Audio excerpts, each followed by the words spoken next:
You know, I love it. I don't really know what I'd do with myself if I didn't have it, to be honest. I don't really know what else you're supposed to do. The thing is owning it, going out, using it, have that feeling. It's like a lifestyle thing really for myself. But I can make and do stuff. So that's what my dad's taught me what to do. We've made everything.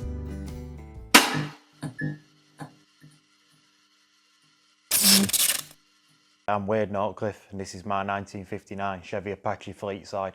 My dad's always had cars since he was 17, different stuff. Got into it 90s. He started with American cars. So when I was born, we had a 1956 Chevy Bel Air sports coupe, and all the family, we'd all go up and down country. Pretty much every car show they were American, caravan on bike, all the kids in. Always done stuff like that as a family. It's always been in the path for what I was gonna do. Everything I've done is cars. Everyone probably takes piss because that's all I do. That's all I'm really interested in, but that is what my life is, to be perfectly honest. We'd not actually got anything at the time. My dad had got rid of his cars a few years before. Saw this advertised on Rods and Sods. Looked quite good at the time. It was grey primer. Never buy anything in primer again. He bought it, thought it was going to be a good thing for himself to do, run about a bit, use it as a truck sort of thing. It got brought down from Scotland. Again, looked quite good. He started cleaning bits of paint off. The bike started off all right, but by the time we got round cab, it was filled with expanding foam, filled off at top, fiberglass filler, jam, covered in the primer, and to make it look like something it weren't. So he got quite disheartened with it. Ended up chucking it on garden for a while. Even we had some chickens at the time. He was chucking them in it for laugh, taking pictures in it. Just left it, sat on garden for a while. So I started messing about with it and taking bits off and starting to show a bit of interest. I got a little Mini at the time. I was only 15. I got an old Mini. An idea where I was going to have that when I passed my test. He just about got it done and everything. He said, "You can have that, or we'll get rid of your Mini." So we got rid of Mini and started on truck. So at the time, it was just a case of trying to get something together, cheap, first American car, classic car, without spending a lot of money on it. At the time, I was at school, I got no job.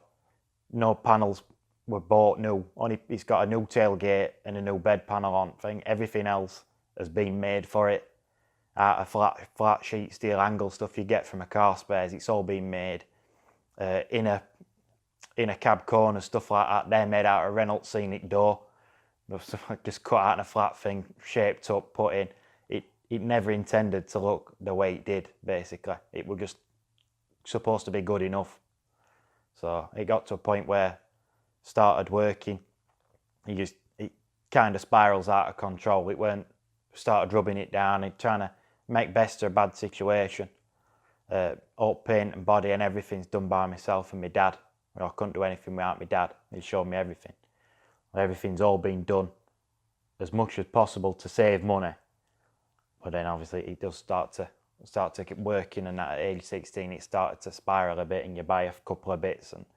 But there's a lot of used bits on it just to save money. Bedwood were bought off of someone from up Scotland, same as bumpers, grill. They were taking them out because they weren't good enough.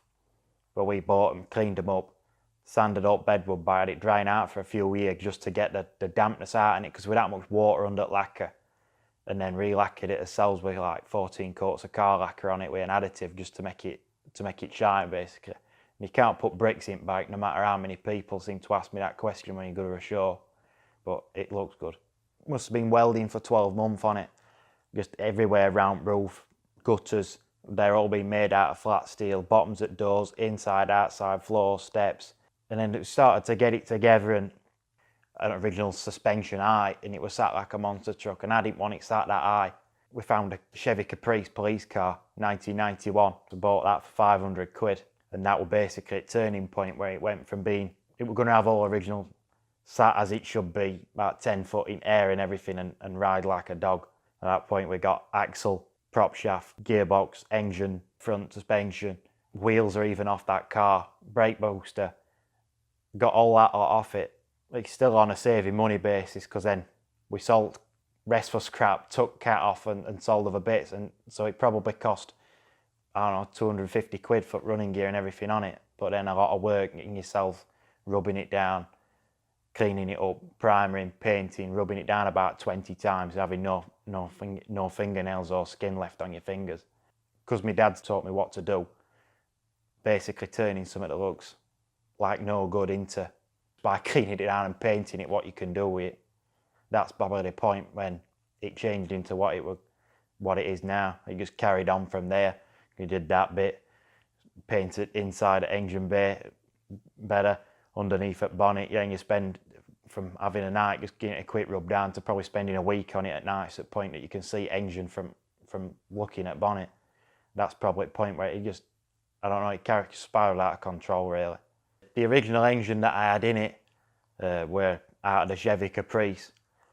That were a 305 cubic inch engine and a 700 R4 gearbox, but I ended up blowing gearbox up towing his caravan out way back from probably the biggest shores in country. So when we got engine and box out, we got a few other bits and bats, our old engines and that and other stuff. I wanted to build one and probably priced it up and it just weren't justifiable to do it. So sold them, basically put it together and bought a crate motor 350 engine that's in it now. Painted it gold, rubbed it down, painted it gold and added auxiliaries that's on it today. It's a B&M Turbo 350 3-speed automatic Chevy 10-bolt limited slip rear axle, all from Chevy Caprice, prop shaft from Chevy Caprice.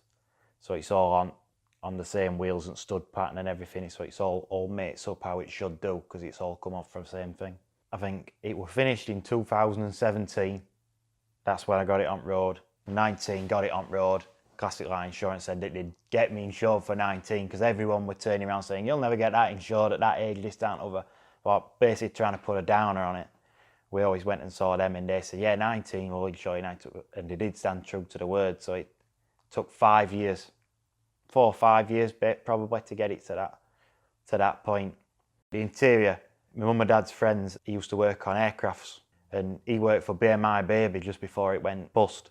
When it went bust, as companies do, they clear out, they go into liquidisation. He saw 4 or 5 skins of the grey leather that's in the truck, it were in the skip. So he fished it out, he had it in his garage roof for a few years. And when we were doing truck, thought, a good idea, let's take him to see if he'll do us that. So paid him some labour to finger, so that's why we've got the light grey leather that should have been on a first class aircraft seat. My mum made me carpets out of the box weave carpet that should be in like German stuff. I made all templates up of that one winter, and my mum made all them up and edged them all up. So we got a nice set of carpet. Bench seat that's in it, it come in it. I don't believe it's from a Chevy truck. It fits perfectly snug in there. But that come, I believe it's out of like a 70s car sort of thing. But that were all like nasty old vinyl that were all split and foam hanging out in it. Stripped it all down, cleaned it, wire brushed it. We didn't know anyone that did any sandblasting at the time that did it at a reasonable price. The place we went to nearby tried basically ripping us off. So everything's been done, wire brushes, grinder. The amount we spent on wheels, probably could have paid to have some sandblasted, but you just keep going, you don't realise at the time. But that's been cleaned, rust killed, painted, up frame done. It is the original foam with some extra around it. It's been padded out a bit more to take up any slack, and a couple of broken springs welded up in it. Again, everything's been made to go again. The dashboard is all original, apart from to save some money. They do some clocks in States, Classic Industries, and they're all like magnolia faces and that in them, but they're about $800-900. So I ended up with a new bezel. I just stripped mine down, rubbed old face down again, painted it, put it all back together, cleaned all speed up, oiled it up. That's as that is. So that's dash has got new switches, knobs, what have you, just to dress it up, make it that 60s hot rod look with three gauges underneath and what have you, with your temp gauge and your oil pressure and everything, just to add that bit more. You can see what's happening basically without just a light coming on. Steering wheel, I bought that from a swap meet down at Magna. I always wanted that steering wheel because when I was a kid, the car we had was a 56 Chevy Bel Air. Dad would take me round shows or whatever, he sat on his knee steering, and that's the same steering wheel as that. So I actually went out and thought I wanted one of them. I managed to find one, as daft as it sounds, at that swap meet, and again 40 quid for it. It were all all crusted out, all horn ring and that, and full of cracks. It's been filled, painted again. New horn ring. The horn ring actually cost me more than the steering wheel did in first place, but I did buy another one off a 59 Impala that probably looked good because it'd suit it, because it's 59 truck with 59 wheel, but I just can't seem to take that one off. It's a bit sentimental, really. Front and back bumpers, they're from the truck up in Scotland, so he took his off. They weren't good enough, so I bought them, save a bit of money. The side emblems, the Apache, the Fleetside emblems, the like real thick chrome. There's some slight blemishes on it, but they're the original ones that come on the truck. They're a big nasty one that usually goes on your bonnet, but that had got a big chunk in it, and we didn't like that anyway, so smooth that off to give it a bit more custom look. But the side ones, I cleaned them out. They should be, where it's green, it should be black. It should be red in ends. So I just paint stripped them. Just did them that extra bit to make it look as if letters are kind of floating on wing, and the black in it just to subtle it down a bit, just to give it a different look. Again, not by spending a lot of money on it. First of all, I got a colour book that my dad's friend brought over from years ago, and I went through it and I got this horrible pea green looking back at it. So I thought, we've got to find something else. Knew I wanted it a green, something that looked more in keeping. Didn't want no metallic, wanted something that got that old school look to it. We actually went out one day with all family and that, went into like a home store that sold like crockery and stuff like that, plates and all that sort of stuff, and saw a set, and I thought, that's the colour I want. But it was like 20 odd quid for a plate to get a colour match off. And we looked around in reject section and you got a sugar pot with lid missing and a chip on it for like £2.50. Took that to the paint shop and got a colour match off that. Just so it's different, the amount of people that ask, what colour is it? I ain't got a clue what colour is. I've got a code for it, but it's matched off a sugar pot. Everything, paintwork, bodywork, thing. It's not perfect. We always think it's good enough. My dad puts himself down a lot. My dad did the paintwork on it. He painted it. We did all bodywork and that together.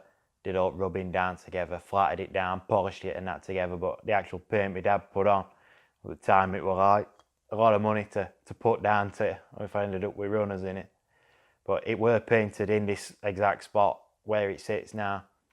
Garage has been tidied up after, right? But everything's been done at home. We've not paid anyone to do anything. We never have. Like I said, apart from his exhaust, everything's been done ourselves.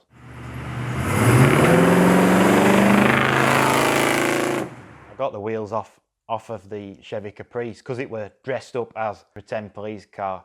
It got the steel wheels on it, which actually worked in favour. So I've not had to buy any more. Been cleaned down and painted. I bought the tyres. I couldn't drive the truck, but I've probably done about 3 or 4 weekends overtime at work just to finish getting money together, just to buy tyres, just to get that final look, just because the Blackwall tyres, it just didn't have the same look as it does now. The spider caps in centre, it's an awkward stub pattern with it being later Chevy, spindles and whatever. I asked my dad's friend, he was going over to the States at the time, I says, could you find me some spider caps? And he brought them over in his suitcase.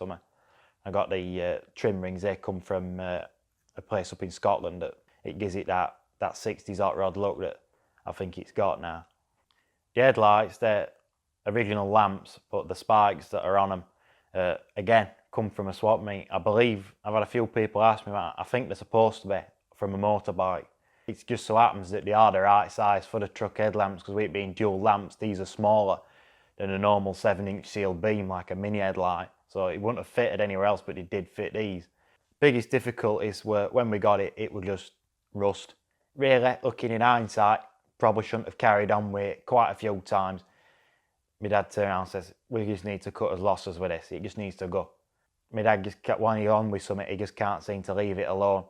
So we just carried on, and it never intended to turn out the way it did. It was just going to be a young lad's truck, low buck, something to run.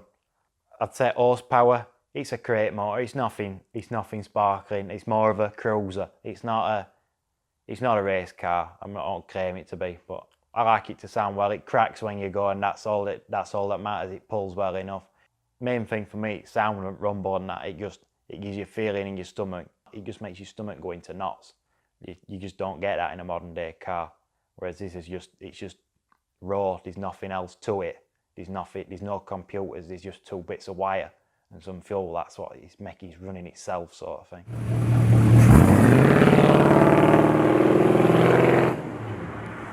On a private road, it's probably about 95. It's anything after that, I don't know. Yeah, it goes alright, it goes straight, it drives nice. But I say it's not a race car, it's more of a cruiser. On a motorway, you can sit at 70 mile an hour, no problem. It'll sit there, it goes straight, it handles nice, it's not loud, it's not quiet, it's just nice. It does a nice cruise. Biggest drive probably done with it is to NSRA Super Nationals. By the time you've done it, it's probably a good 2.5, 3 hours with caravan on bike. We always do that every year religiously. It doesn't drive like an original one would. It's got big anti-roll bar on front, QA anti-roll bar, coilovers, adjustable shocks. It handles and takes corners well. For a 1959 truck, there's probably not many that would handle the same. If you want to drive something that's just smooth and lifeless, then you can do, but it won't give you the same buzz.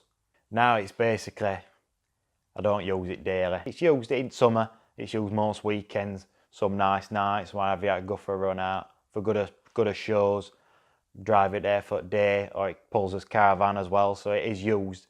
It don't go on no trailer, it pulls caravan there, we have weekend there, you have a good time, put it back on, drag it home. It does everything you want it to do, basically.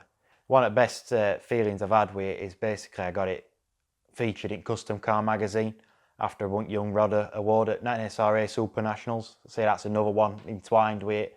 It's biggest show in country for hot rods. Been to it every year since I was a kid. So to win that and the top 10 at same one and then get it featured in a magazine, it's just a nice thing to have it. Someone recognise what you've done and basically other people to see what you've achieved. It's my life. I'm a bit obsessed with it, as most people will say, including my fiancé. We actually got engaged in it. I had my glove box sign written inside, "Will you marry me?" So I didn't actually say the words. I did it via that. On his way to Super Nationals in 2019, I think that was, yeah, I hope it is when we're in trouble.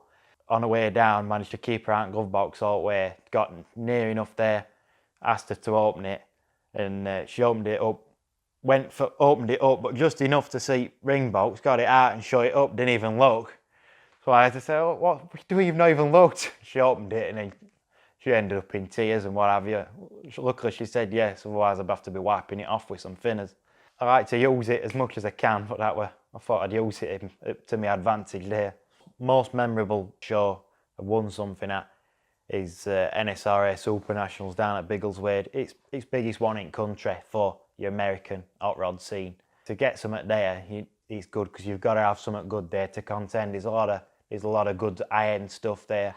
A lot of people put their heart and soul into stuff. So to win something there, we're good. First year out, I got best under 29s. And then after going through prize giving, he told me to go through again because I'd actually won top 10 as well. In the same thing. So it were a good feeling to get that far and then be able to win something like that. That's not what it's all about, really. The thing is owning it, going out, using it, have that feeling. It's like a lifestyle thing, really, for myself. You know, I love it. I don't really know what I'd do with myself if I didn't have it, to be honest. I don't really know what else you're supposed to do. I don't like football. I don't like sport. Everyone at work thinks I'm some alien, but I can make and do stuff because that's what my dad's taught me what to do. We made everything. The garage that we're sat in now, me and my dad built this when I was a kid. It's made out of Dexian, racking and wood. Everything. My dad's taught me that everything that you want, you basically, if you ain't got money for it, you've got to make it. I always say thanks to my dad and my mum. We out there. I wouldn't be here anyway, but without my dad probably pushing me down what he thinks is wrong path. Well, I didn't think there really any other option. But I think it's a great way of life. I enjoy it. I won't have it any other way. But without him, I wouldn't be able to do the stuff I can do today, or I have the stuff I've got today by working with him and working hard and spending time on stuff.